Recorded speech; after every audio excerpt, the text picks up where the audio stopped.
G'day and welcome to today's episode of Eagles in the Outback. I am joined by my co-stars here, Insidious Meatcat, aka Thomas, and Radio Jesus, aka Connor. How's the week been, guys? It's been a crazy day for you, Connor. Yeah, long day for me. I had to get myself and some of my family up to get flu shots, and dealing with all that is always a good time, and just some other errands I was having to run. Long day for me. I'll take a flu shot over a COVID test any day, though. So it's definitely yeah. That's for sure. What about you, Thomas? What have you had going on this week? We played a bunch of video games this week. Yeah, we did. We played a lot of Call of Duty, a little bit of Among Us yesterday. That was a whole lot of fun. That was a good group that we had there. Yeah. Just work, just making money so that I can have a place to live and not be homeless, and have a place to do this. So grinding those Amazon bones, I guess you could say. Yeah, literally and figuratively. Yeah, well, I've been excited for this all week, fellas. I don't know about you. Our guest today is the guitarist in one of the fastest rising bands in the world. It seems they cannot put a foot wrong. With multiple albums and Grammy nominations, they are crushing the music scene with hits such as Scars and Hurricane. He's the captain of a hockey team. No, he's not. That's a lie. He's a great mate of mine. Get on your knees and bow down. It's Prevail's Dylan Bowman. How you going, buddy?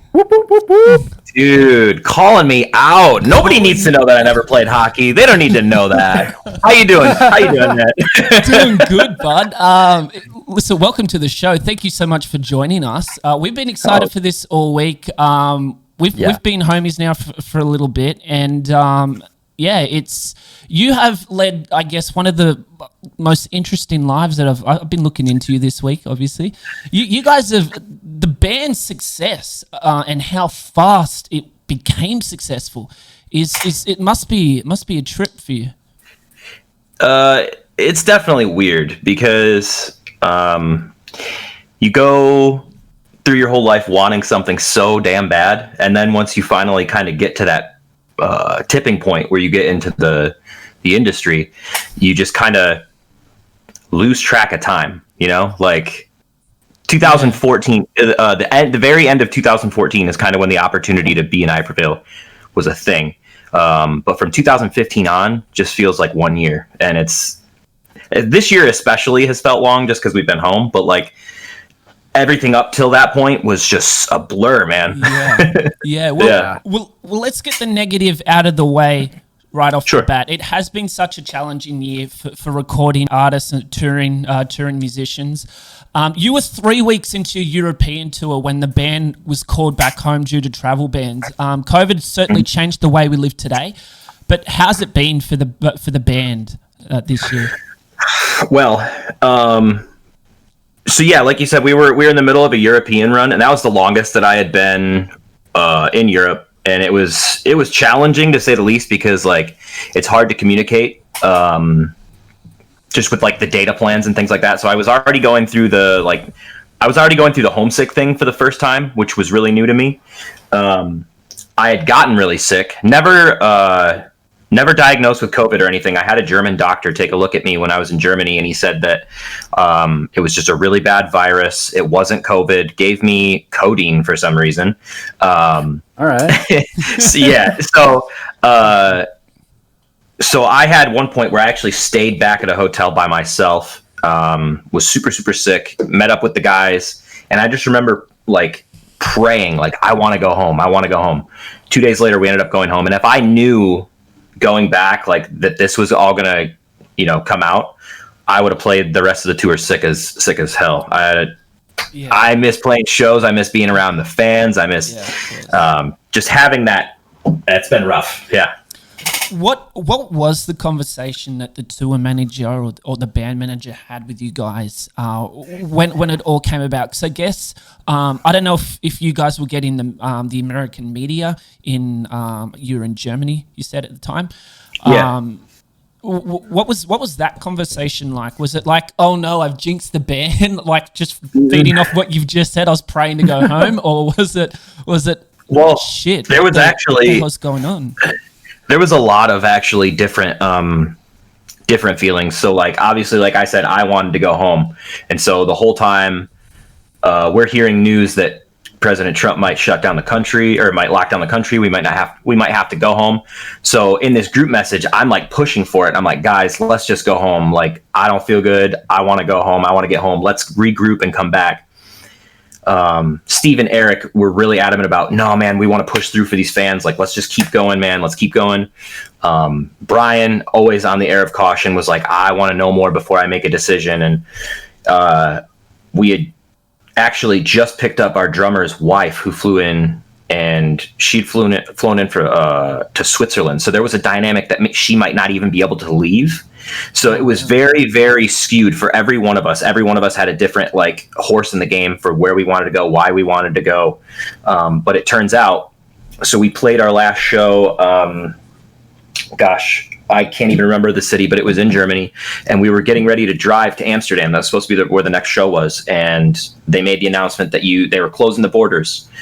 And our tour manager, our business manager, our lighting guy, Graham, they stayed up all night and found a plane ticket for every single member of our crew, our drummer's wife. They got everybody on a flight immediately, and we ended up, instead of driving to the venue, just drove right to Amsterdam and flew home. So I had a moment where I was like, oh my gosh, I get to go home. I get to see my dog, my fiance. This is great. Yeah. But then when I got home, it became, oh man, this whole thing's going down. And now I need to go out, and I'll admit it, I bulk bought as soon as I got home, because I was like, I don't know how long I'm going to be at home. It was just unknown and scary. Yeah. And right, just reality just kind of set in. Yeah. And I know I'm not the only one when I say that, all five of us are missing playing shows and interacting with fans. That's why I'm enjoying the interaction with, streaming and stuff like that, because it's still that tiny gateway into hanging out with your fans. Yeah, for sure. Well, you've been with the band for a number of years now. End of 14, start of 2015. After Jordan's departure, but how did that that even come about? Were you friends with the guys beforehand? No. Or? So this is a pretty long-winded story, so I'll try to make it short. Take as long as you need. Take as your long time. as you need. Take your time. Okay, Right, so I used to work for Apple, and at the time I was dating this girl that also worked there. Had a really, really bad day at work when I found out that I was taking someone else's shift, so this dude could go to a hockey game with my girlfriend. And I found out at work, and so I was pretty devastated and pretty pissed off. So I just go out in the break room, and I'm like blowing off some steam, just looking through my Facebook, and I see this local, well, he was localized where he lived, but I wouldn't call him a local producer because he's really, really great. His name's BJ Perry. He had a Facebook status that said, looking for a professional touring guitarist, serious inquiries only. And at this point, I'm just playing in like local bands, not really considering myself a professional or anything. But I just thought in that moment, what do I have to lose? I'm so mad right now. I just want to leave. So I message him, and almost immediately I get a text back from him, and he's like, dude, you are perfect for this. Please go audition. So I go home. I put together a little, sizzle reel of me playing the guitar, and I send it to him. Like 2 days later, I got a call from the drummer at the time, Lee, and he was like, yeah, man, we want you to drive out to Detroit and audition. So I did. And the first audition was a little weird. Like, we were in this 8x10 storage unit, and I'm playing through these songs, and I'm like, this is fun, but these guys are moving around and jumping and shit. And like, I come from a pop punk band where I'm like feet planted on the stage and just like Billy Joe Armstrong just trying to hammer down. Yeah. And so the first audition, they're like, okay, well, we've got a couple other people we want to try out. We'll call you again. And so the next time I show up to the audition, I'm telling myself, like, all right, I'm going to try to move with these guys, because clearly they're about movement and trying. And I'll never forget, I tried jumping while we were playing. It adds a whole different dynamic to it. So I was like playing way sloppier, but I was just trying to focus on like how to jump in time with them. And I noticed Eric kind of like sidebarred Steve and was like, yo, check it out. He's like moving with us. And that night, they ended up offering me the job. So I think it was that point that they were like, okay, you know how to play the songs. We want you to be more involved on stage, things like that. So they give me the job, and I think it was the week after that, I show up to practice, and they're like, hey, just so you know, Fearless Records is flying out today, and we're going to do a showcase. We might sign a record deal tonight. And I was like, whoa, yeah. All right. like, this is a thing. So, sure enough, the CEO at the time flies out and just sits in a chair in front of us in this fucking 8x10 storage unit. And we play through the set.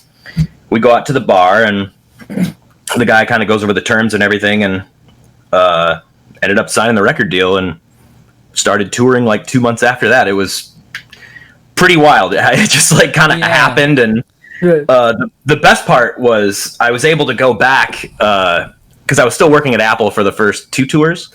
I had this super feel good surreal moment where if you've ever seen an Apple store and how they open, they always have this like morning huddle. My manager, who knew all this was going down, like the cheating and everything, she saw it all go down. She was like, in front of everybody, she was like, oh, hey, Dylan, we still need to talk about your leave of absence for that tour you're going on. And I was like, oh, cool. And then immediately my now ex-girlfriend looks at me, she's like, what tour? And I was like, oh, I joined this band called Prevail, and I'm getting ready to do a national tour. And her jaw just drops. Yeah. And I was like, peace. Good knowing you. Bye, bitch. So, yeah.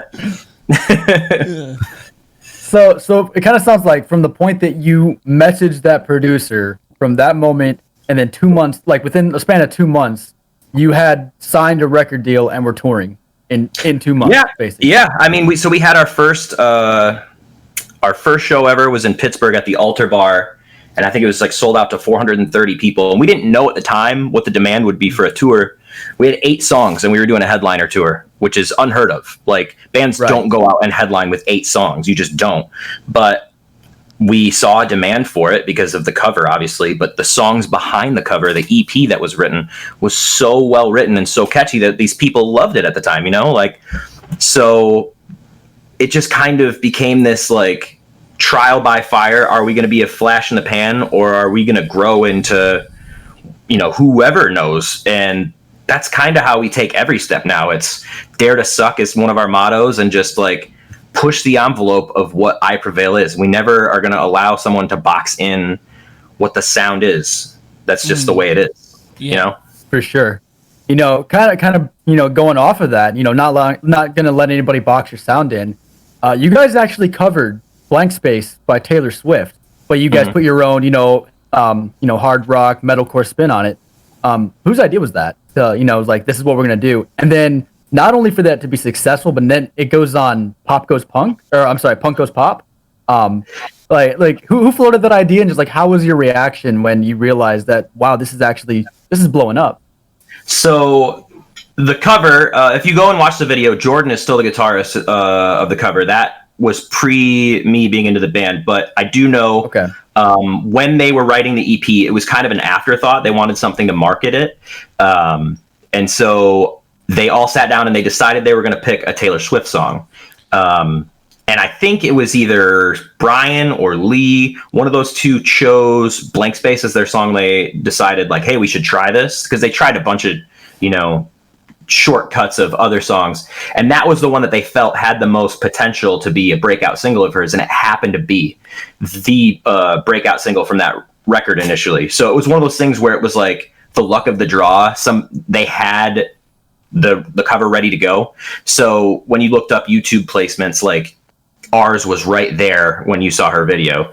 There was just so much that went into it. They released it on Cyber Monday, you know, which was another marketing idea from Brian. Brian's a genius when it comes to online marketing. He knows how people think when they, you know, they have nanoseconds of attention span. So credit where credit's due, because when I found out who the band was that I was auditioning for, I looked them up on YouTube, and it already had, like, I think 3 or 4 million views. So I was like, oh, all right, this is a thing. Like, these guys will actually be able to tour, which is what I wanted to do at the time. So They're legit. Yeah. Well, you certainly shred on guitars and on vocals, Dylan. But when did you first pick up a guitar?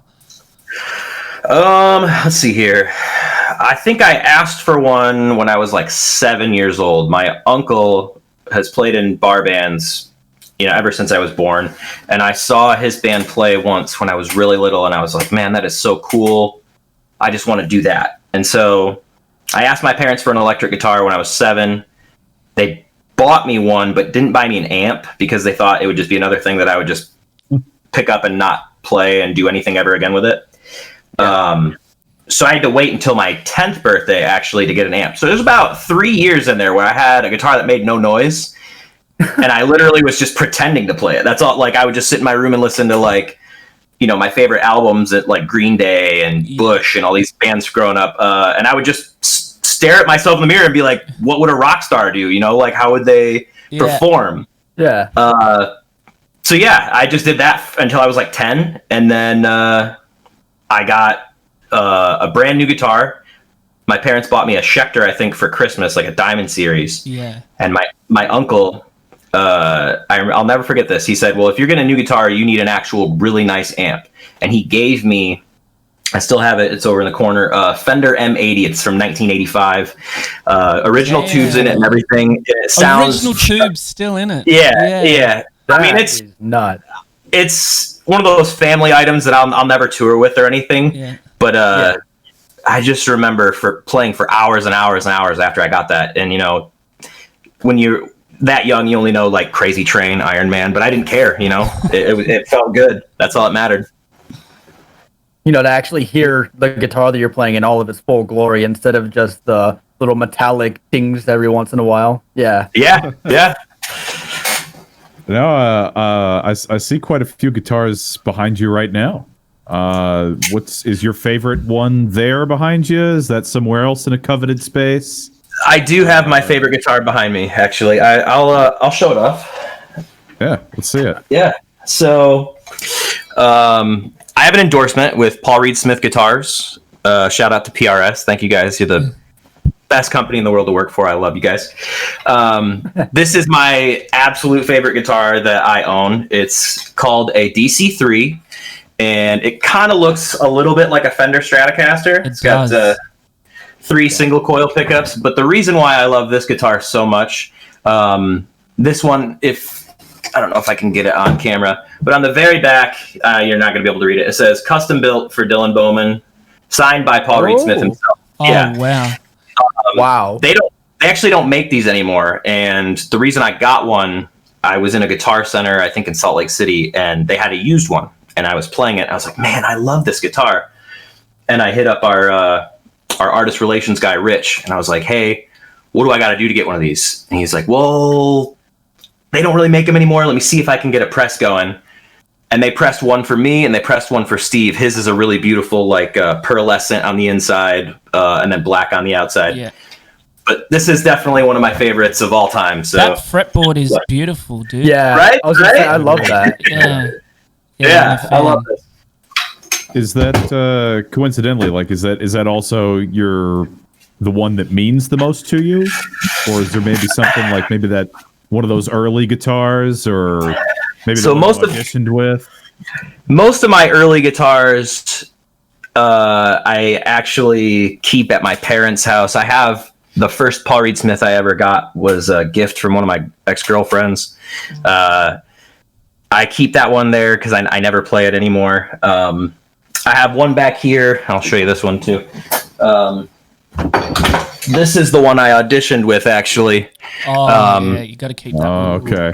Love this one. My brother, bless his soul, I was so broke when I needed this guitar, and he lent me the $1,500 to get it. And this is just, whenever I see this guitar, I always think of my big brother, and I appreciate him a whole lot. So changed your life. Oh, hell yeah. That's very cool. Yeah. Oh, yeah. Absolutely. Well, as I was... So I got to say, I'm just... sorry, go for it. Sorry, I just want real quick before I forget about this. I'm noticing a little bit of a trend. You've got the swallows on the fretboards. You got Mega Man behind you. I'm pretty sure, like 99% sure, you got that Japanese tattoo. Yep. It definitely seems like you've got a lot of love for like Japanese culture. Is that something that's ever like inspired you into the way you are as a person or into your music at all? I just feel like I identify really well with like I grew up playing Mega Man. I love the look of the anime. I'm a huge Dragon Ball Z nerd even to this day. Like I don't know. I secretly wish I had those powers, maybe because I'm just not a big old jacked dude that could kick somebody's ass. But don't worry, same. Yeah. I just love the artwork, and that's part of the reason why I decided to go with Japanese traditional. I put a koi fish on there, just because it's supposed to bring good luck. I recently found out that the black koi fish, when it's facing up, means prolonged, lifelong luck, and so that's cool. I'm all about that. Yeah, for sure. Yeah, I did an ocean theme because I'm terrified of the ocean, and I thought that would be cool to kind of like do a theme around it. I don't know. Right. You got the Borderlands tat as well. I do have a Borderlands tattoo. I'm a huge Borderlands nerd.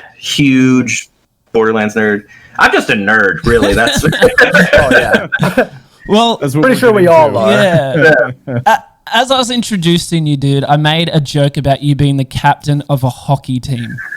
I know you know what I'm actually referencing. So, do you want to tell the story behind that? Yeah. Okay. So, I do thoroughly enjoy hockey. I went through a phase where, with some old bandmates, where we just go to as many Red Wings games as possible, just play NHL on the Xbox all day. It was right around, I'm going to say late 2015, I had just gotten my first tattoo. I'd gotten Mega Man done on my left forearm, and I was like, that was pretty easy. That's cool.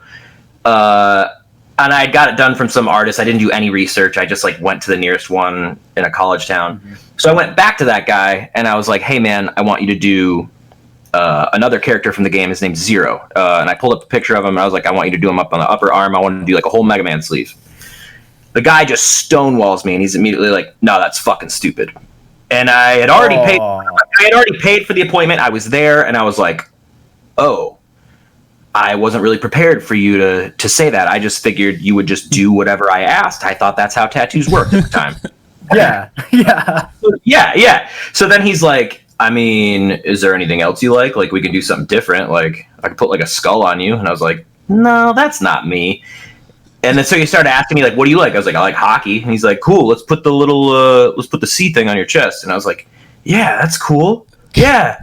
And so I lay down and I start getting it done. And by the way, if you haven't ever had a tattoo on your chest, it hurts. My whole chest is done. Yeah. Really. Yeah. It hurts. Thomas has got Here's as bad. well. Up here's bad. It's this whole area is just bad. So it's like literally as soon as I sit up and I see it, I'm like, I hate it. This is stupid. And so why did I do this? Yeah, and so I pay the guy and I leave and I get home and my mom's like, well, where's your new tattoo? And I was like, well, it's right here. And she literally goes, what the hell? You've never even played hockey. I'm like, I know. So at this point, I'm just going to leave it because I think it's funny. I might cover it up someday, but it's a reminder to me like how stupid I can be. A good reminder to always do your research. Yeah, like don't just jump in. Some things are permanent. So yeah. There you go. Completely fair. Yeah. You've toured all over the world, playing shows, meeting fans. What are just some standout countries you visited, places you enjoyed being, for the tours, and any other standout stories from fans or anything along those lines from all those. So, I do want to give a shout out. Australia is probably one of the coolest places I've ever been. Yeah, it is. I hate the plane ride there. It's too long. But being down there is so worth it. I went to as soon as we landed the first time, we immediately got off a plane in Sydney and flew to Perth. And I think that's one of the most beautiful places I've ever been. The water is crystal clear. The weather's just beautiful year round. we went to a koala sanctuary in Brisbane. I always say the name's weird because you guys always call it Brisbane. Yeah, it's Brisbane. Yeah. Brisbane. But like the way it's spelled, and if you're like, especially if you're Midwest, you're gonna say Brisbane. Yeah. Like That's the Lone Pine Koala Sanctuary you would Melbourne. would have gone to. yeah, Melbourne. Yeah. Melbourne. Yeah. Yeah. But I'll never forget when we went to that koala sanctuary. We were all just so cocky as shit. We're like, man, I'm gonna go in. I'm gonna fucking hold a koala. I'm gonna pet a kangaroo. And then you get there. And they just like let you walk into the kangaroo cage like it's a fucking baseball diamond. And we're like, okay, that's kind of weird, but whatever. And we turn the corner and we see this giant, like 6'5" kangaroo, and he's just flexing. And all of us are like, well, I'm not gonna be the first one to pet it. Like, that's fine. It was wild. You said you're gonna touch it, right? You said you wanted to pet him, right? You're gonna touch him? I don't understand how people like punch I've obviously seen the viral video where the guy punches the one, but like Yeah. I would be terrified to get just yeeted by those. They are jacked. People don't realize, it's not a pleasant sight to see, but if Google what happens to a car after it's hit a kangaroo, it writes a car off. Oh, sure. They are they're yeah. jacked. They're huge. We talked about this before on here, I think, with the kangaroos. I think we have. People don't realize how big they really can be. Like Huge. that. Yeah. How big they can be. And I'll be honest, I'm kinda pretty sure I know the video you're referencing. The only reason that guy even probably touched that kangaroo is because it had his dog in a headlock. There are very little things that I wouldn't do if either one of my dogs are in danger. And I think I could safely say that I'd cup check a kangaroo if he's messing with my dog. What kangaroos actually do is they use their jacked arms to grab onto something, and then they'll lean back on And their jump. tail and use their two front feet to try and disembowel. Yeah. Oh wow. That's- Yeah, because they have like super long claws, right? Yeah. While you're here in Australia, Dylan, in Brisbane, actually, you guys got caught in a cyclone. Dude. Yeah, I was ready for an Prevail show that night, and then Cyclone Harry, or what was it, Harry? I don't even remember what it was. I forget the name of the cyclone, but it like you guys got caught in a cyclone, a hurricane. Dude, okay. Before I go on, I need to know what kind of podcast is this? Can I go off Say whatever record? you want. Okay. Yeah. All right. Say what you please. So we got stuck in a hotel overlooking some river. There was a blue bridge. That's all I can remember. The water came up over the street. People were like, "There are sharks on the street," and I'm like, "I'm not going outside until this whole thing's over. Like, that's ridiculous. Yeah. I don't want to walk by a bush and get my ankle bit off." I've seen Sharknado. I know what happens. Yeah, I know how this goes down. So we were held up for I think it was 2 or 3 days. It ended up completely fucking our entire tour. Like, we ended up doing 12 flights in 13 days because of this. Like, we had to make up shows, do fly dates, and it was exhausting. But the thing that was funny about being stuck in this hotel is we were desperately trying to just light this one joint that we had. Like, all we wanted to do was just take the edge off for one day. And the hotel was so no smoking at all. Don't smoke in your room. Don't smoke outside. And we're like, how are we going to make this happen? How do we get fire? And I'm proud to say that if you take the toaster and plug it into the wall next to the slide-in door, you can hold the joint in the toaster and light it. That's how we figured it out. Yeah. We're pioneers. And this is just further proof that stoners are some of the most ingenuitive people you will ever meet in your life. I just want to go on the record and say, I won't say who was there with me, but I Prevail. We're good kids. After the show, we just usually go to the bus, play video games, and eat pizza, and maybe enjoy a little bit of edibles or marijuana where it's legal. So we're good kids. We don't drink our asses off every night. Well, not every night. Some nights if it's worth celebrating. Yeah, the flash flooding that day, or over that time, was crazy. We had flash flooding in Brisbane some years before, and you would have, I don't know if you made it down to South Bank to where the man-made beaches and pools are, right on the river. Basically, there's a huge kind of wall between those pools and the river. The water rose so high, during these floods that bull sharks got into the pool. So when the water receded, they had to go and catch 3 bull sharks in these just man-made pools after the water receded. So it's happened a couple of times in Brisbane, but crazy. I never made it I never actually got to go to the Brisbane show. I was in Melbourne. I saw you guys in Melbourne, and then I was supposed to fly. No, the Brisbane show was first. I was supposed to see you guys in Brisbane. It got cancelled, and then a few days later, we flew to Melbourne and saw you guys down there. I got to meet you guys as well, so that was cool. But yeah, any standout random weird fans that have like rushed you guys and just like grabbed on and leeched on and wouldn't let go, and you're like, I've got to fucking go. Like we had we had somebody try to spray paint our bus in Chicago, I think it was. First of all, they spray painted the wrong bus that we weren't even on, but it ended up being something like a fan who I guess they said that had actually been stalking us because they were trying to give something, I think, to either Eric or Brian. I don't really remember which one it is, but she stand out because now, to my knowledge, I think they have a picture of her with detail security and they don't let her in because she tried to spray paint our bus. Wow, banned from the Prevail show for life. Yeah, she wasn't even stalking well enough though. If she got the wrong bus, like she wasn't it wasn't even good. The bus. Yeah, it was Sorry, go for it, Dylan. What's that? No, go. I was just gonna say it was a little strange to have somebody want to like find your bus and I guess spray paint some. I don't even remember what they said she spray painted on it. I ended up just not caring. I think we went out on the town after the show. Well, not my bus. Don't give a fuck. Yeah, like not my problem. Sorry, crew guys. I don't know what to tell you. Yeah. Were you there? Is that who it was? Was it the crew guys? Yeah. Was it? Yeah, it was the bus with the crew guys. Yeah, it was the crew bus. Oh man. Were you there for the bus fire, Dylan? I was. Yeah, I was actually the last one off the bus. Yeah. So what had happened was we were on the Pierce the Veil Neck Deep Prevail tour. This was 2016, and our bus was having problems like almost every other day. And at one point, Eric and I had stayed on the bus. We had like a week and a half off.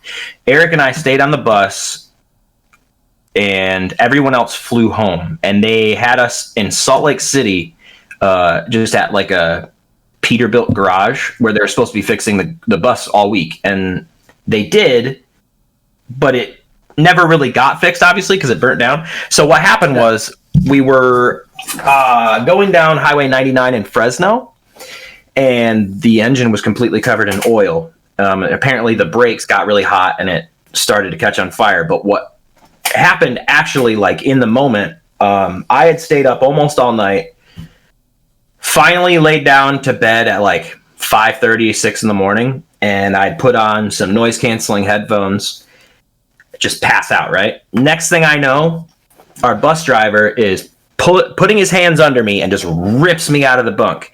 And at first I'm pissed off, right? So I'm like, what the fuck? And I throw off my headphones and he just yells, he's like, bus is on fire. And I'm like, that's not a thing. Like, buses don't start on fire. So I kind of like get my wits about me and I look back and the entire back lounge is just like in smoke. And I see everybody like pouring out, grabbing shit. So I stand up and I immediately do the first thing that you should do. And that's throw my phone and my wallet right back into my bunk. Cause I'm like, yep, let's just get everything around. And I just threw away the most important things. So I get off the bus. I get off the bus last and I see everybody just standing out next to the bus. And our whole back lounge is completely engulfed in flames. And I'm like, holy shit. All of my stuff is in there. All my clothes are back there.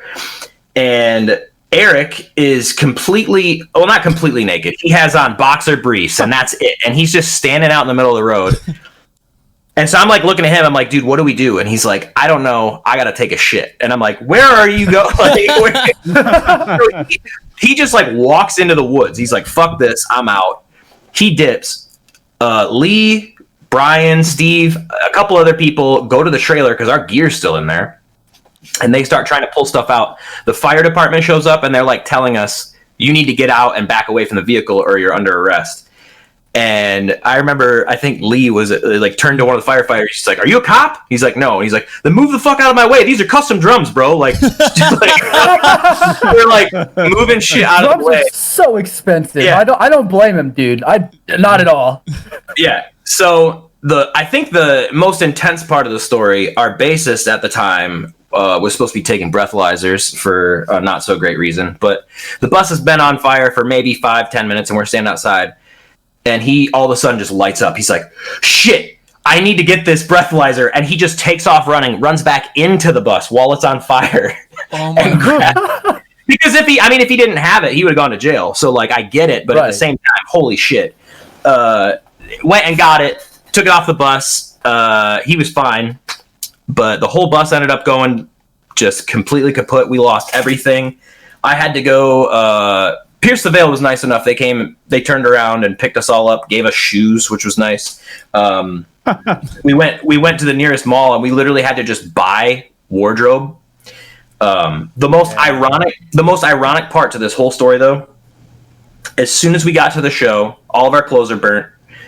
Our management shows up, and our label's there, and they're like, "Guys, look, we have your gold records. Blank Space went gold." And I'm like, how fucking ironic is that? I just lost all of my clothes, the bus burns down, and you guys hand me a fucking gold record. So the next day is the last day of tour, and I fly home with one shirt that I had bought and a fucking gold record. And I'm just like sitting on the plane like,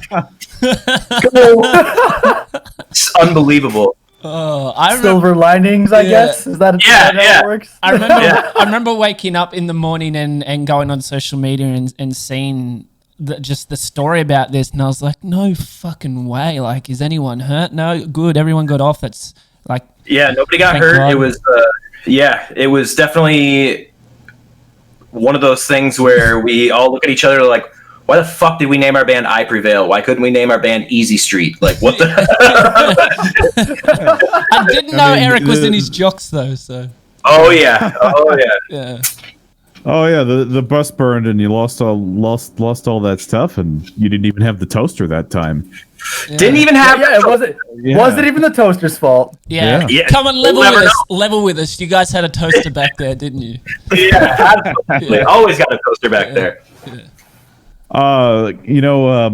Coming off of that obviously ridiculous, crazy story, and the stalker woman in Chicago, the whole thing. Turning back to the music and not the burning tour buses and the stalkers. If you could record a song with anyone, who would you want to work with? Man, alive or dead. This could be a fantasy or something that's even realistic. Yeah, just whichever one. Anything out there. Does it have to be one person, or can I just build like a small team? Yes, build a team. Go for it. Okay. Yeah. Sure. Okay. Yeah. Dream team. Here we go. I would love to do not just a song, but like a whole album with Dave Grohl, Billy Corgan helping write from Smashing Pumpkins, and Ben Burnley from Breaking Benjamin. I think that would be my ultimate, like, I know that I would get the sound that I absolutely want out of it.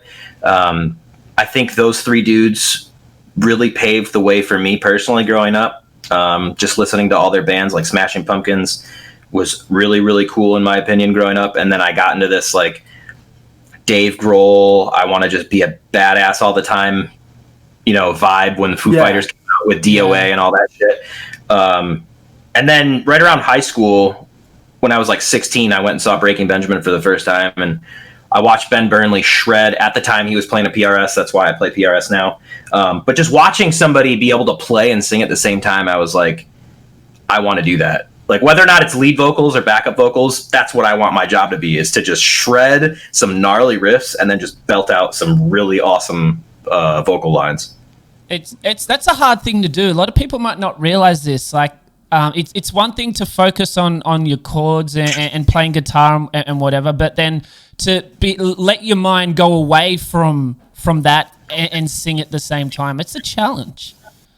It's definitely not something you can do well on the first try. Like, even when I go through and I'm like figuring out the new I Prevail songs, there's probably a 2 or 3 week period where I'm like, okay, like I got the chorus, I feel really good about that, but there's this one part, and it takes me like 2 or 3 weeks before I finally kind of like tap it out where it goes autopilot. And then after that, it never goes away. Personally, I can always just feel it in the moment. Whether it's like a weird, like a 5 count, something weird that shouldn't be there. There's no other way to explain it. You just kind of like groove it in there enough. Yeah, for sure. For sure.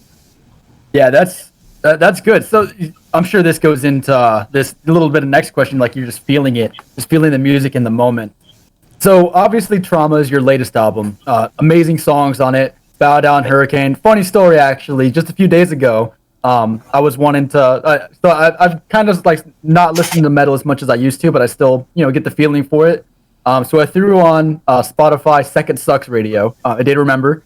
Right after that song played, Bow Down hits, and I didn't realize it was you guys at first. And as soon as right in the intro, say Bow Down, it does that little pause break, and then right into the intro. First time I've gotten chills from a song in a very long time, from my neck all the way down my arms into my hands while I was driving. I was like, holy fucking shit, who is this? And then I saw it was you guys, and I'm like, that's awesome. This is an amazing song. So when you guys are making these songs and creating these, what we've kind of coined on this show is called a non-skip album. Basically, just for me personally, Lifelines. I love that album from you guys. Listened to that probably several times all the way through, and I just never skip a song. I love that whole album. What's your guys' process when you're making these songs and making these albums, putting them together to where like just you don't want to skip a song, you want to hear the whole thing all the way through? Well, I think a big important part of all of it is, again, the saying "dare to suck." Like, you can take an idea of a song that you really like, that you really believe in, whether it's a chorus or a driving verse, and you just get a feel for it, and you try to convey that feel to the other dudes that are in the room, and then they kind of add off of their definition of that feeling. So most of the time, it's kind of like the way you would do a puzzle. You see all the pieces kind of scattered out, and you try to just fit in and see where they kind of go from there. It's not like you would there's no formula where you would just be like, okay, first we get the guitar, then we get the drums, then the vocals, then the words.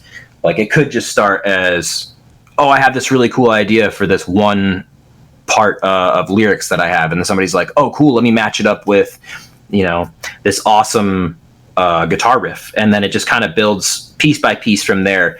With things like Bow Down, what's really cool is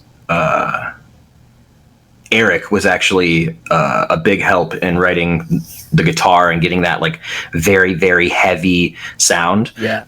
which was cool to see, because for him, that's one of the first time that he's really been incorporated with the guitar work. And so I know that he feels particularly very proud of that song, and I'm super proud for him for that moment. It's also one of those things where they were trying to look at influences from things outside of music. So they were using influences from Doom, the video game. Nice. Great game. Right? You have that moment, and you're like, oh, damn. Yeah. And so that's just a little bit of the magic, and I won't give away all the secrets, because then, of course not. Then it loses the illusion. But you lose the magic. Yeah. I think the formula that's going on with how we try to look for influence in things that just aren't necessarily music, paired with our wonderful producers, especially shout out to Tyler Smith, who was the head producer for Trauma. If you guys don't know Tyler, he's an absolute genius with production, just absolutely next level. He also did Falling in Reverse, Popular Monster. I don't know if you guys know. Yeah, that song's blowing up. Well, right. So he's just another level of production, which we really appreciate. But if we gave you that feeling in the car, more to come. So good. We are definitely we are excited for the next steps that we get to take. Yeah. And just on that, you just said more to come. I mean, have you just hinted at another album is currently being written, or I mean, probably can't say a whole lot, but I feel like everybody's writing during the downtime because that's really the only thing you can do. Right. I don't know if you guys saw Brian's tweet recently. Brian had referenced we have a live record cut of Trauma coming out. It's called Post Traumatic, and that will be dropping at sometime this month. But he also shared in the tweet. He also shared in the tweet that LP3 would be out likely sometime next year. So we do have stuff in the works. Looking forward to it. I love it. I'm excited. That's all I can say. I can just say I'm excited. So Very cool. Yeah. We'll all be looking forward to it. thank you guys. Yeah. You know, just a minute. Takes me back to Dylan, the Apple genius. Yes. Before all this started, right? Yes. So, if you had not pursued this, if this had not come together for you, you know, this musical career, what do you think you'd be doing right now? Well, at the time I was like on a pathway to trying to become, you know, I guess some sort of management in Apple. There's always pathways there. I think Apple is an amazing company to work for. Anybody out there, if you are looking and you're unsure, but you somehow know technology, I encourage you check out Apple because they have great benefits. Sorry, I'm getting off track here. I'm plugging Apple for some reason, like they're going to give me free shit. Yeah. I mean, hey, maybe you never know.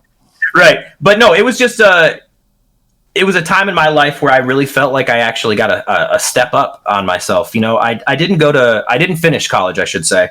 I kind of fucked around the early years of my life. Was like working at McDonald's for a little while, and then I went to Best Buy. Finally got a step up when I moved to Apple, and it just felt like I was like, okay, now I have something I can work for.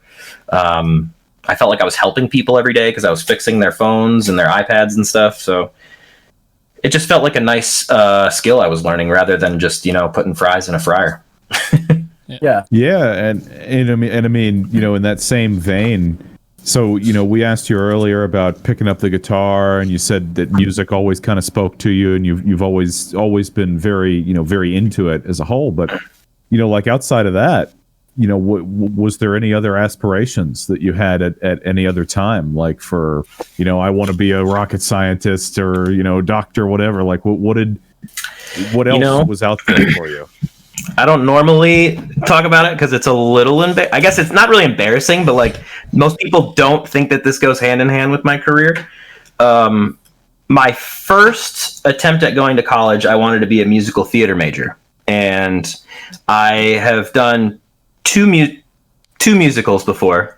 When I was a senior in high school, they did Footloose, and that was the first one I ever did. And I actually got the lead, believe it or not. It was really weird, really weird. But I've always wanted to be an entertainer, whether it was like playing a guitar and singing, or like just telling jokes to a crowd, or acting.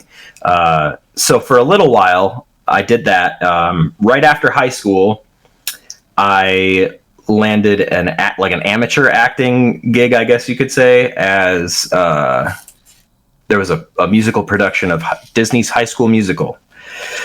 Yeah. Wow. All right. Okay. Yeah. All right. When I was 18. And so I was like, all right, I'll check this out. I ended up getting one of the parts, and for a whole summer I did it. After that, I was kind of like, that wasn't as much fun as I thought it was going to be. Yeah. So I kind of like Yeah. just faded back into like, I'm just going to get drunk every weekend and play in bar bands. And I did that for a while. So Okay. Yeah, you know, All right. life choices. Do you want to be in, you know, Disney musicals, or do you want to just get absolutely schmammered every weekend? You know, it's those choices that you got to make sometimes. So I had somebody that was a couple of years ahead of me that went to high school who actually ended up being like an actor on Broadway. And I had asked him like how the whole layout was for him. And it seemed like it was a pretty rough gig as far as like getting work after you get your, what they call them, equity points, and you get your card or whatever, your membership card. It's really hard to find paying gigs. So I was like, this sounds like it's not a lot of performing and a whole lot of not making money. So Yeah. that, and I'm sure there's only so many times you can, you know, be on a basketball court saying "get your head in the game" before you just start fucking mind.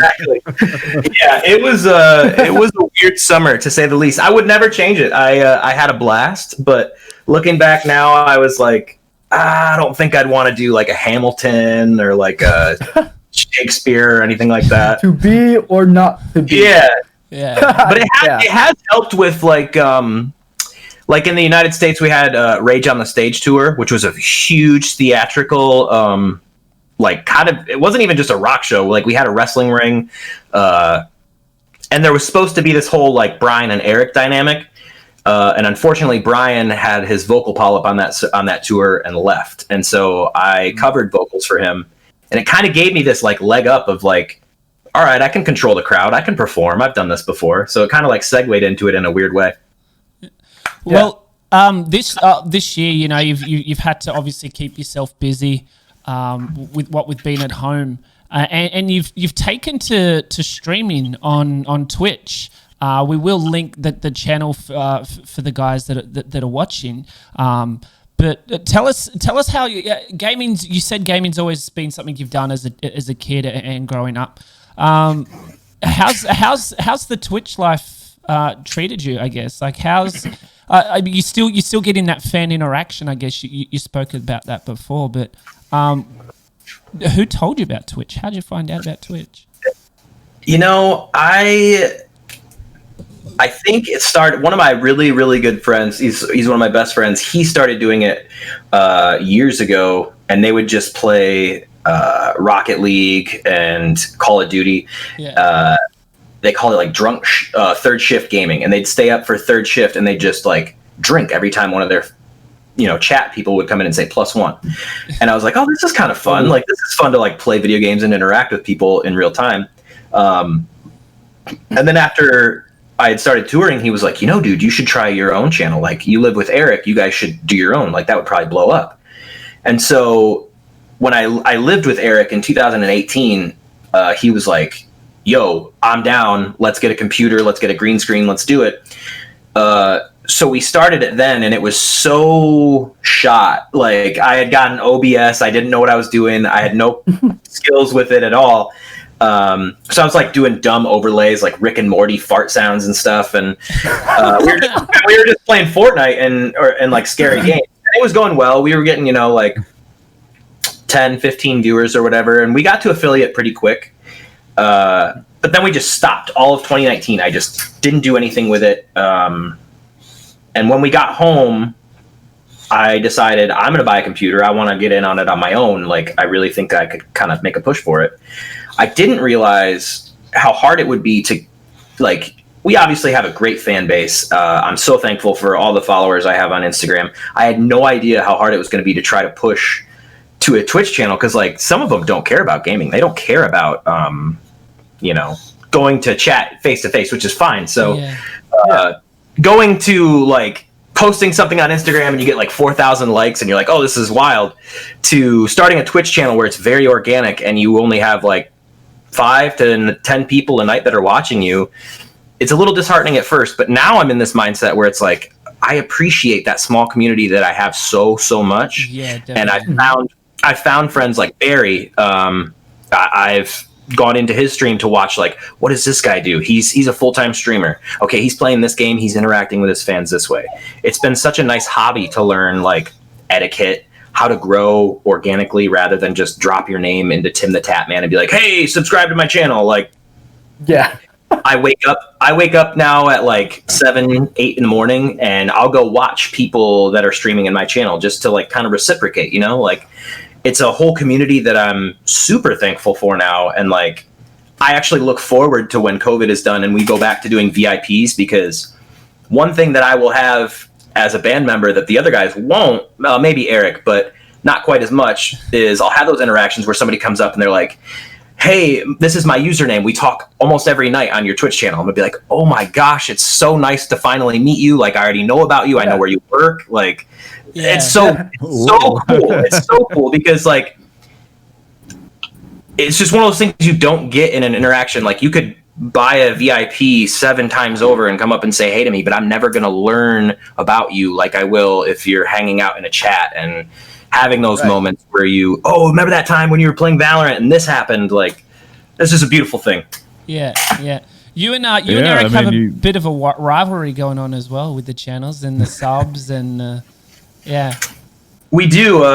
It's all friendly, obviously. It's all very friendly, and he's taking some time off. He's down in Texas with his girlfriend, hanging out, and he just actually texted me today, asking if I was going to stream, just because he misses watching it and being a part of it. So I think he'll probably be in there sometime soon. But I love having the back and forth banter. I think fans appreciate it too, because like fans will come in and be like, "Team Eric, Team Dylan, blah blah blah," you know. So it's a good Bowman. time. I'm Team Bowman all the way, man. Yeah. That's what I'm talking about, Barry. Yeah. 100%. Connor, did you? I think I cut you off before. Sorry. Oh, I was just gonna make a stupid joke about the VIPs going. You gotta be careful, slippery slope, spray painted buses, Chicago. Yeah. Before you know it, yeah. Yeah, they go from a tier 3 sub to knowing where you live real quick, you know? Yeah. Tier 3 to catching a charge, you know? Yeah. Well, served with a restraining order. Yeah. Well, Dylan, some of the we do have different segments here on the Eagles in the Outback podcast, and one of the segments we have is rapid fire round. We're going to fire a bunch of questions your way, and we want answers quick as lightning, mate. Connor's going to ask you a bunch of questions, and like we said, as quick as you can answer, as quick as an answer comes, just Yeah. Okay. All right. So here we go. I'm jumping right into it. What is the strangest thing you've ever eaten? What's the black stuff they put on toast, Barry? Vegemite. Vegemite. Are you a morning or a night person? Absolutely a morning person. Who's your favorite superhero? My favorite superhero, Starlight from The Boys. Hey. If you could be any animal, what would it be? If I could be an animal, three-toed sloth. Look in the background. Yeah. Look at that. Right? Oh, nice. Yeah. Yeah. What is your least favorite beverage? IPA beers. Yes. Oh, okay. All right. Kindred spirit there too. I've had some recently where they've just been terrible. What is your favorite song? Can't say one of your own. All right. My favorite song of all time. Oh shit. God. I'm gonna go with name off a few. Go right ahead. Translating the Name by Seosin. Diary of Jane by Breaking Benjamin. Those are the only two I can give off right now. I don't know. All right. Okay. He's under pressure. Yeah. Hey, I appreciate how serious he's taking it. He's getting. Oh, that's so hard. Yeah. How do you like your steak cooked? Medium, with a little bit of Parmesan on it. Ooh, medium. Okay. Just a little bit of cheese on it. I think he's actually the first person that didn't say medium rare. Yeah. Yeah. Close. You're on the border. You're on the border there, Dylan. You're close. We've all said medium rare. Jake, the Viking, last week said medium rare. We interviewed Travis Collins. He's an Australian country music star out here. He said medium. Everyone has answered medium rare. You're the first one for medium, so kudos to you. I say medium just because if I say rare and sometimes they bring it out and it's a little too rare, I feel like it ruins the whole experience. So, cats or dogs? Dogs, 100%. There has not been a single cat person to date. I thought Stacy was cats because he had a cat. Yeah, Stacey Blades. I think Stacey Blades was cats. Yeah. Yeah. Okay. All right. Would have been funny if he said dogs while he had a bunch of cats around him. Yeah. What was the last movie that made you cry? The last movie that made me cry. I'm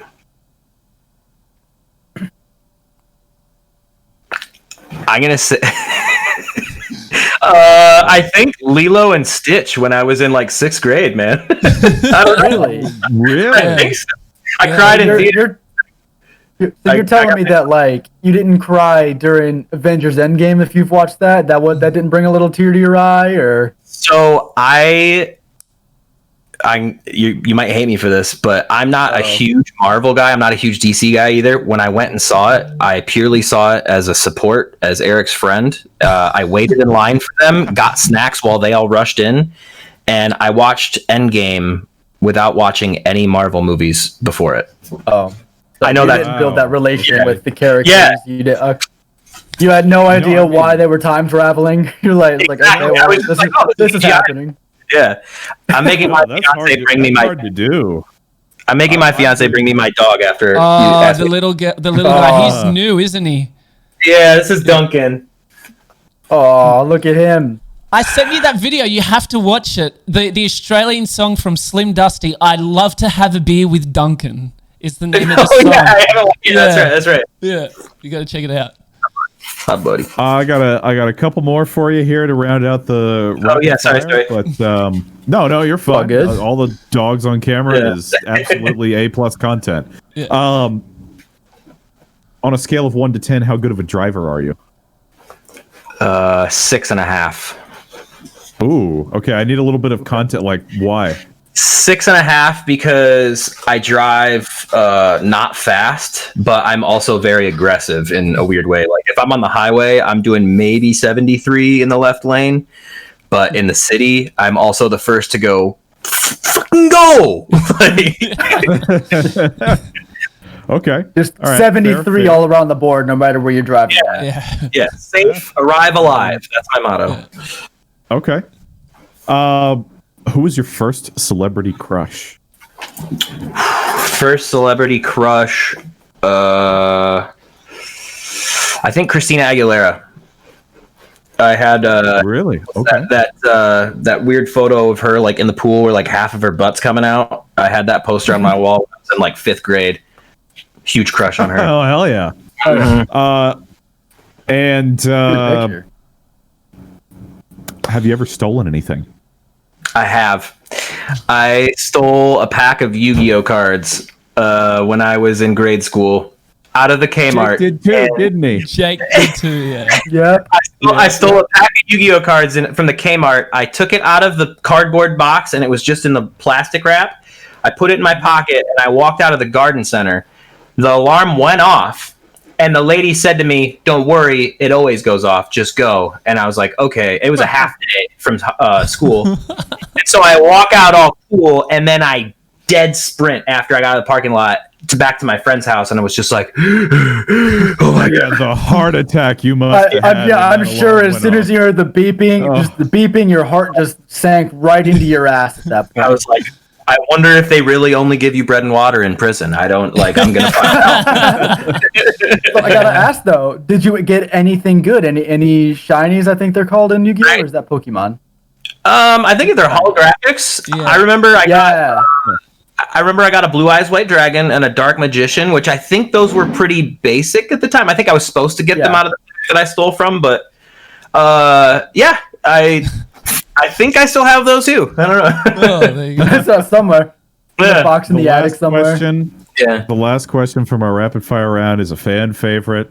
Pineapple on pizza. Yes. Hell no. No. Yes. No way. Another one for me. All right. No way. So the upper level is all for it. The lower level is all against it. Yeah. There's a reason we're up here and you're down there because we're right. Okay, listen. You give me all I've got to pepperoni say- and bacon like a real man. Yeah. It's yes, yes. Mhm. All right, I'm from Texas. I like meat. That's what I'm talking about. Oh, Like to beat I your know meat. it's now 2-2. Okay, hold on now. Wait a second. Yeah.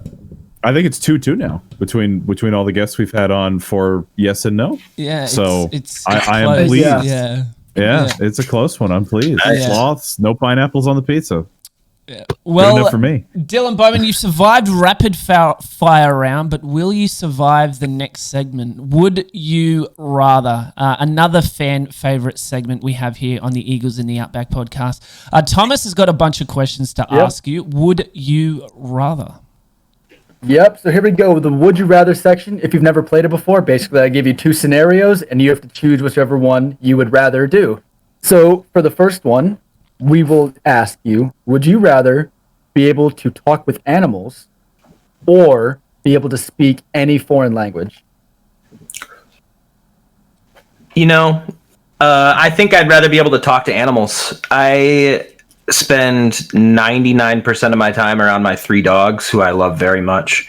But my boxer, Sora, he's 3 years old and he whines constantly. And I always feel like I know what he wants, but he never shuts up. So I wish I had the ability to just ask him and for him to say, yo, my balls hurt right now, or I just want to go outside and try to eat a squirrel, and I'd be like, okay, well, you're not gonna. I want to reason with my dogs, you know. I think that's what Jake said too last week. He's like, I really don't care what you're like. Cool, I can talk to somebody from China now, but I hate people. I don't want to speak to them. Like I have no reason to speak to them. But animals, I could like, it's like yeah. But have you talked to that bird outside recently? Like yeah. All right. Next one. Would you rather sew all of your own clothes or have to grow all of your own food? I think I would rather grow my own food because I would live healthier after that. I would be eating a lot of vegetables, obviously. I can't sew for shit. There's no way that I would ever fit anything that I would probably forget to put a sleeve on a t-shirt. So not even just sewing. You can't not even sew, but like even figuring out how to get all these threads intertwined. Right. Plus, that would have come in handy. If you can grow corn, you can grow anything. You know what I'm saying? So.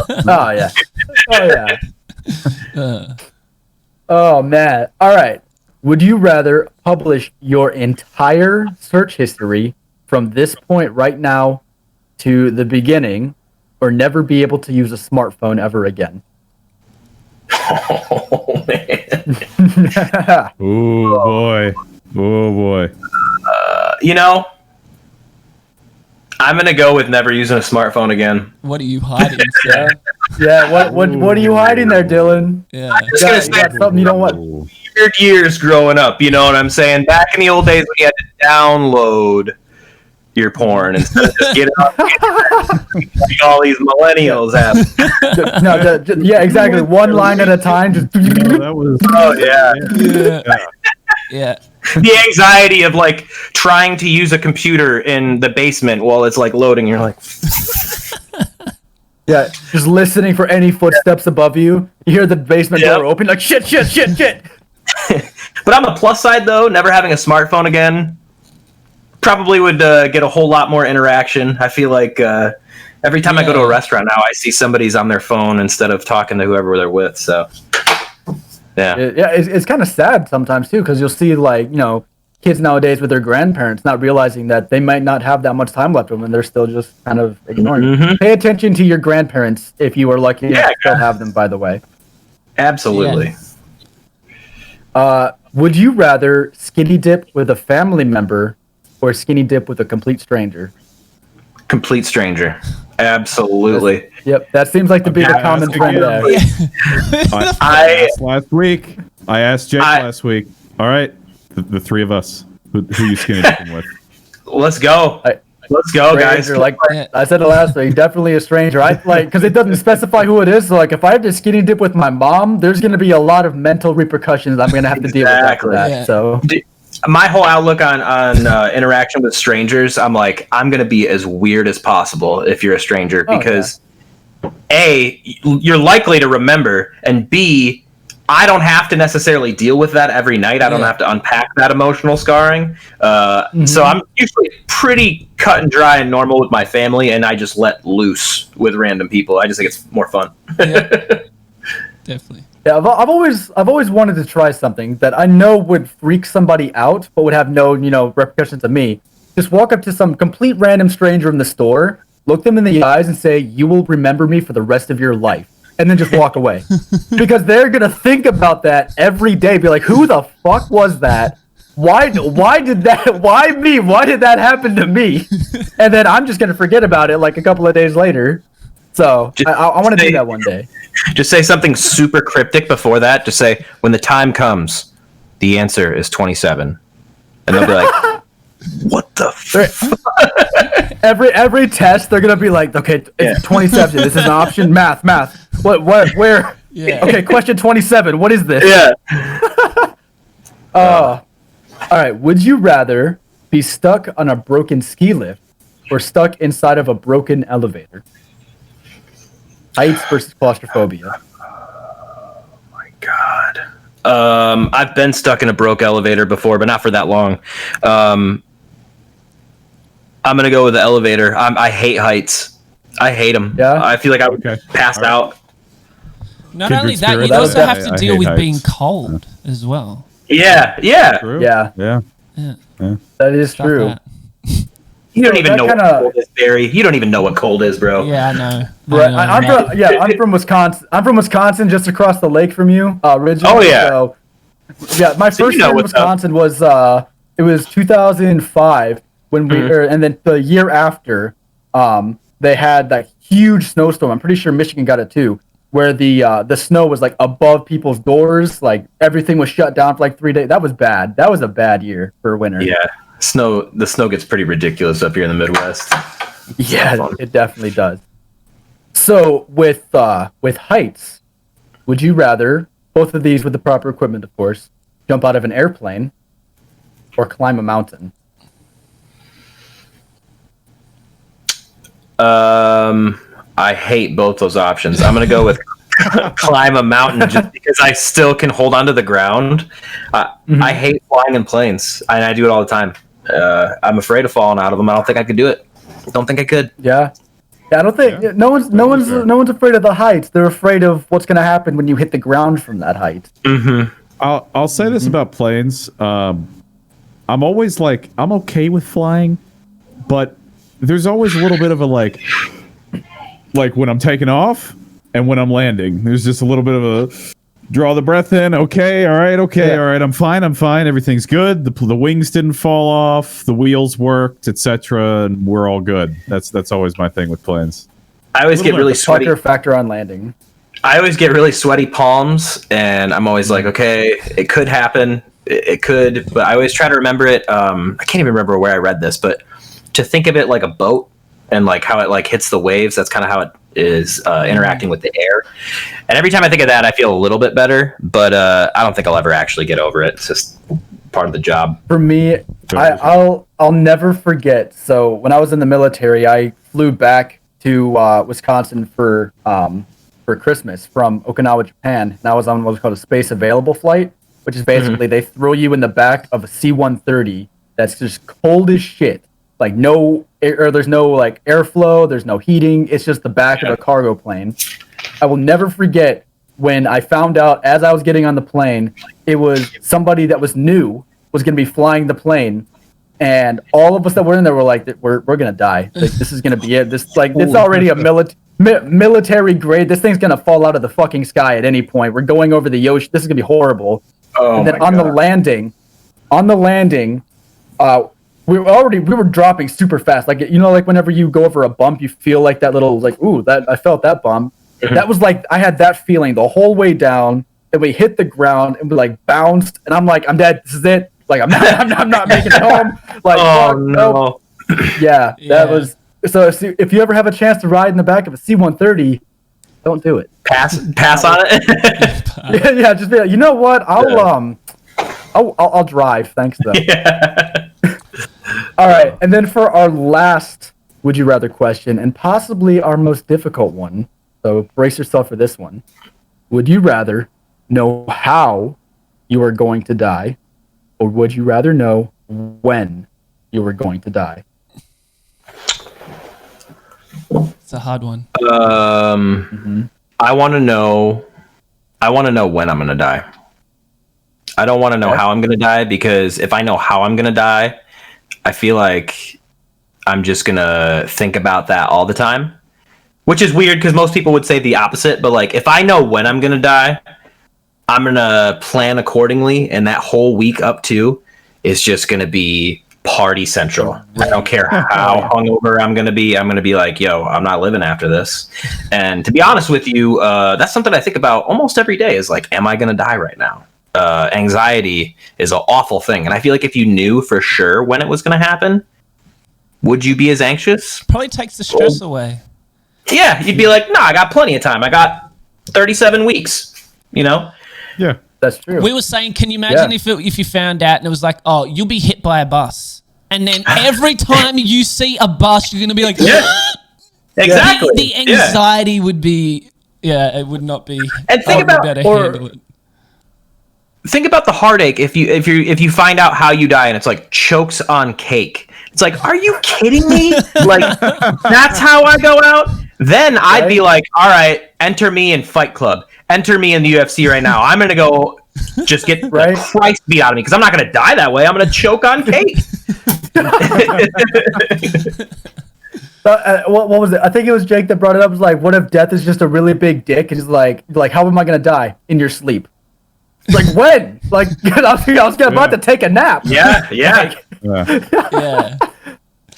Well, oh man, but that wraps up our would you rather questions. I'm passing it back over to TJ because he's got some community questions. I believe Connor has got some as well. So we're gonna take over the community questions for you to answer. So we reached out to our various communities and we asked them if you could ask Dylan Bowman anything you want to know about Dylan Bowman or I Prevail, what would you want to know?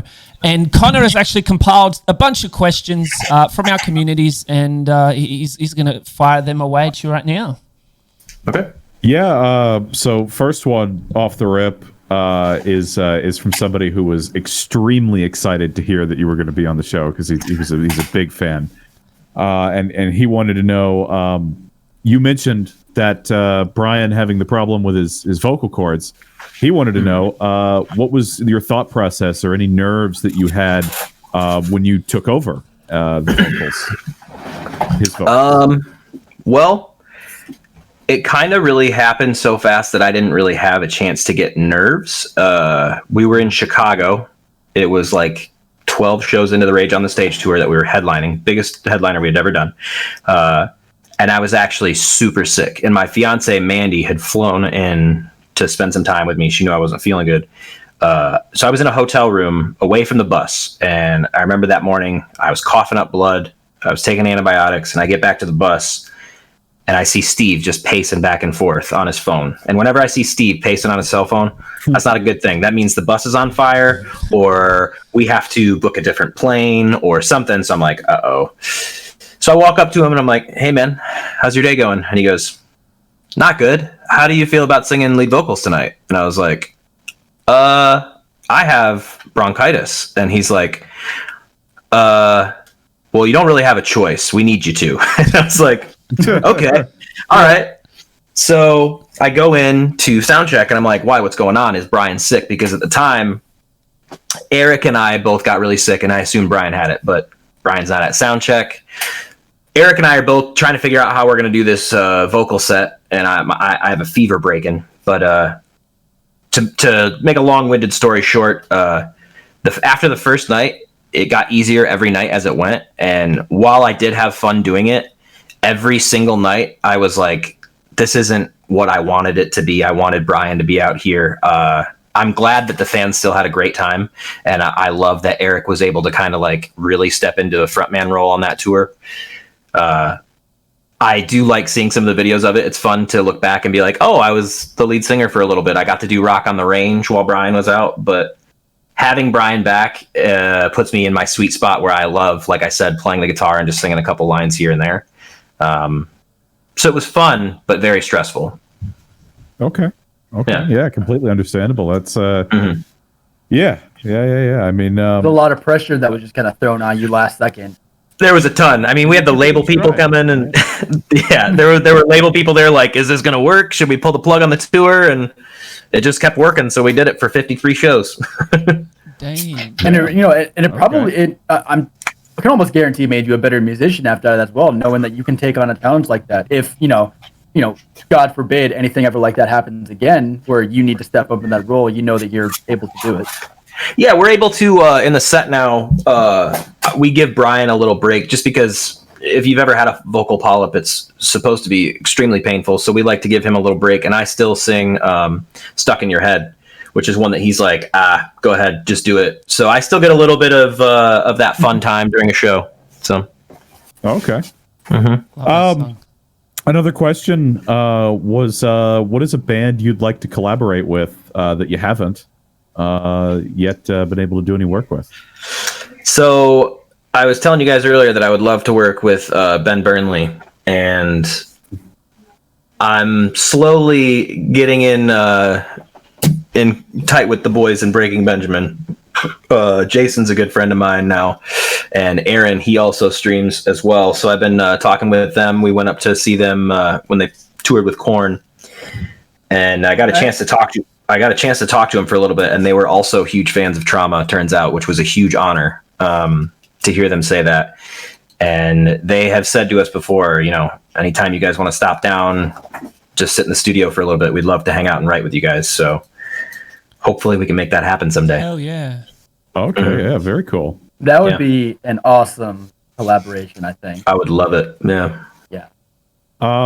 Yeah. I've got one more question, and it's just, do you have any talents that people don't know? Do you have any talents? Do I have any talent? Well, thing is, there's some obvious nature to the talents that you have, but you know, unknown. Right. Unknown talents.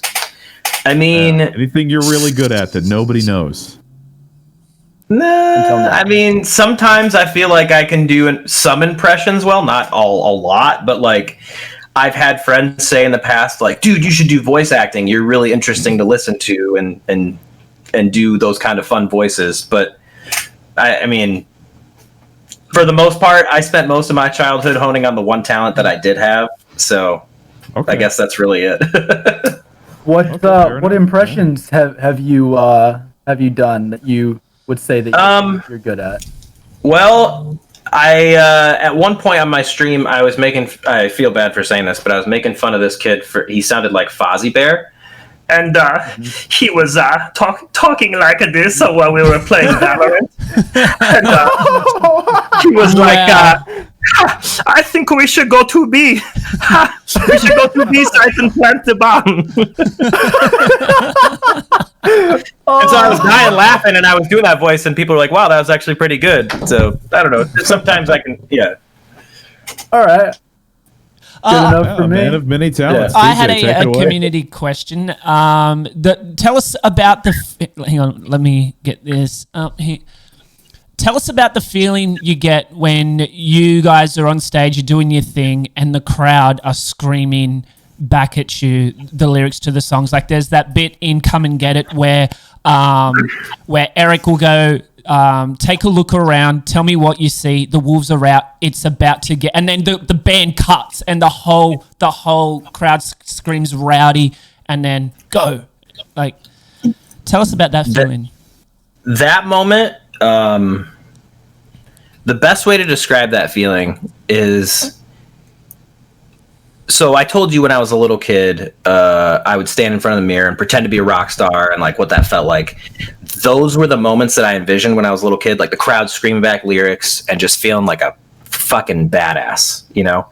To feel that in that moment, not only do I have this sense of pride where I'm like, fuck yeah, everybody's going to say this part and they're going to kill it. I immediately get this like goosebumpy, like up my spine, kind of like, let's go. It's almost like getting hit with a lightning bolt. And as soon as that, like that part in particular as well, everybody in the room starts bouncing. I start bouncing immediately, and being tired is no longer a thing. Like we usually play that at the end of the set, and I'm usually pretty winded, but you just feel this energy of everybody saying that word, the air coming out of their lungs. It's enough to move your hair, and it just gives you chills, man. It's amazing. It's what I imagine adrenaline junkies feel like when they jump off of a mountain or freebase or whatever. Yeah. At the show I attended in Melbourne of you guys, just that part of the song, even standing in the crowd and hearing the crowd, it gives me goosebumps. So I can't imagine what it must do for you guys up on stage. So if you guys haven't seen an iPrevail show, get to an iPrevail show. When shows resume around the world, get to an iPrevail show. You will not be disappointed. It is I'll be the guy that keeps pointing it at you, and you're wondering why I'm pointing. It's because I'm telling everyone around you, like around me, that he was on a podcast with me one time. Same thing. That one right there. Yeah, that guy. Next time you guys come out to California, I'm gonna I'm gonna be beating the shit out of people to get front row. All right, next time you're in California, I'll I'd love to hear that. Yeah, absolutely. And if I see you guys, I'll give you the old nod, and I'll try to throw a guitar pick your way, but I'm terrible aim, so it'll probably land like 5 feet in front of you or behind you. Actually, caught one pick before. Yeah. What's that? You've got to start. Go ahead, TJ. I've caught a pick too, you just on catching a pick. I actually was at. I'll show you this pick. This is a pick I caught. It's a Randy Winter from Red Jumpsuit Apparatus pick. It sits on my desk. Damn. I don't know why. It's always sat on my desk next to my piece. And when I move house, I pack it away in a little satchel. I take it back out. It sits back on my computer desk. I just thought that's awesome. Yeah. Anyway, first pick I ever caught was when my mom took me to my first concert when I was like 5 years old to go see Def Leppard, and I caught Sav, the bassist's pick. He saw me and like pointed because like the little 5-year-old in the front row. Like, how the hell did he get up here? But he pointed me, threw a pick at me, and my mom's kept it in like a little scrapbook ever since. That's so cool. Those moments, they honestly mean so much to everybody. Like, you guys have those stories, and I love being able to create that literally by just being like, here you go. Like, I have a million of these picks. I could get another one immediately. The fact that you love my band so much that I played this song and then gave it to you, it like changed your night. That is so much fun to me. Like, I will never ever get tired of that. And that's the thing. Like getting a pick from the show is so much more satisfying than going and buying. Like, don't get me wrong, buying merchandise is awesome, but like not just because it's free, but because it was handed to you basically by one of the people that you are there to see. Like it's like a wow factor for fans, and again for you to know that you've made that person's night, whether it's the kid in the front row or even just like just another fan that's there in the front row or somewhere nearby. Knowing that you made their night, I'm sure is just, we still do the same thing too. Eric and I, when we were just over playing a festival with Tool, actually, they never let anyone backstage or side stage or anything, and Eric somehow got with their management and they allowed one of us to go side stage. And so Eric and I kind of had this like rock paper scissors. He won, so he went side stage and watched Tool. We're both huge Tool fans, and he came back after the show and he's like, bro, Dana Carey gave me 2 of his sticks. And I'm like, shut the fuck up. And he's like, yeah, bro, I want you to have one. So he gave one of them to me, and I'm just floored by that. Like, I wasn't even in the moment, but I have a piece of it, and I'm like, oh my God. Like, it's fucking cool, bro. I caught a Blue October show because a friend of mine that liked Blue October, and I've gone to like 8 of their shows now, all different venues, all different types or whatever. And one of them, I don't remember which one it was. One of them chucked it at the end of the show, just chucked a pick, and I was, I'm down there in the pit area, everybody's standing up or whatever, and I saw that he threw it at me, but I didn't see it, and it hit me, and I was wearing this jacket that had these like cuts in it, where they would go down into the jacket. I found out 2 weeks later. I was like looking on the floor. I was like, I know that thing hit me. Where is it? 2 weeks later, I'm coming back from the gym, and I feel it in the jacket. That's like, wild. What an aim, dude. Holy shit. Oh, wow. I put it together instantly. I was like, that's unbelievable, man.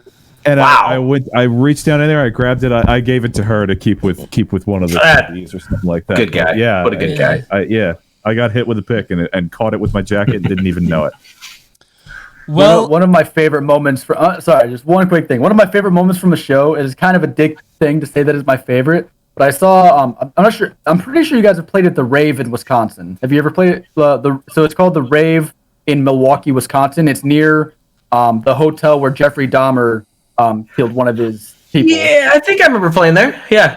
Yeah, I'm 99% sure you did. I saw Megadeth there once, and I want to say it was Dirk Van Buren, the drummer. I can never remember his name, but he shit whipped one of his sticks like right towards the end of the set, and I saw it fly over me, and I turned around, and there was some lady that was like talking to her boyfriend or something with a drink, and it smacked right into her beer and spilled her beer around everybody around her. Oh, no. I was like, for one, that's like a $9 beer that just got wasted, but like that's probably the funniest way that you can have a beer get wasted right there. That's so funny. That's good. Well, thank you so much for your time today, Dylan. It's been a privilege to sit down with you for this hour and a half and chat with you. Before we go, though, what do you have going on in your world? Plug it. Plug the shit out of it. Well, okay. So Monday, Wednesdays, and Friday nights from about 8 p.m. Eastern time till about 11. Tonight I'm going to, I guess I should say tomorrow. Tomorrow I'll be going a little bit later. I stream on Twitch, and I'm trying to grind on this game Valorant lately with some of my friends. I'm not very good, but I'm getting there. Okay. So I'm doing the Twitch thing. If you guys want to check me out on Twitch, it's twitch.tv, and if you spell my name out, it's DY1, the number 1, AN Bowman. So it's Dylan Bowman, but the L in my first name is a 1. And I'm pretty religious about being on Twitch, being on my Discord right now, and just simply interacting while we have the downtime. I'm going to grow it, and once we go back out on the road, I'm going to start doing some backstage pre-warm-ups and stuff like that where I can talk to fans before we go out on stage. Just kind of having fun with it lately, you know? Hell yeah. So sure. The guy is Dylan Bowman. The band is I Prevail. Get around it. You won't be disappointed. Buddy, thanks again so much for your time. Guys, that was Dylan Bowman. I am Barry Bogan, a.k.a. TJ, with Insidious Meerkat Thomas and Radio Jesus Connor. That's it for us for the day. We'll see you on the next one. Catch ya. Catch you guys later.